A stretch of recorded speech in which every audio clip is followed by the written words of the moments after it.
संत शिंदेंच्या भेटीसाठी दाखल झाले। कोल्हापुरातील शिराळ्यात आज शिंदेंची सभा होणार आहे।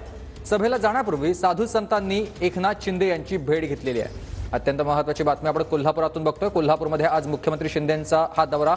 कोल्हापूरमध्ये शिराळ्यात आज मुख्यमंत्री एकनाथ शिंदे यांची सभा होणार आहे आणि त्याआधी आध्यात्मिक आघाडीचे साधू संत एकनाथ शिंदे यांच्या भेटीसाठी दाखल झालेले आहेत।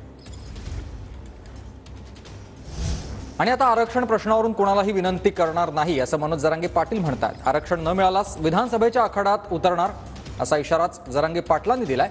मराठा आरक्षणाच्या मागणीवर मनोज जरांगे ठाम आहेत। भाजप विरोधी नाहीयेत किंवा महाविकास आघाडी विरोधी नाहीयेत। आम्हाला आरक्षणाचे मतलब आहे। तुमचा इथला माणूस जाणून बुजून आमच्यावरती केसेस करतोय, आरक्षण देत नाहीये। मोदी साहेब सरकारला सांगितलं झालं असं त्यांनी सांगितलंय। बार बार विनंती करायला मोकळे आहेत का आम्ही? क्षत्रिय मराठीतनं भाऊ आम्ही एकदा केली ना, त्यांच्यावरती वेळ आली सभा घेण्याची, आणखीन त्यांनी पुढे सावध राहावं। आम्हाला यायचं नाही राजकारण। सगळ्या स्वारीत अंमलबजावणी नाही दिली तर मैदानात मराठी 100% विधानसभा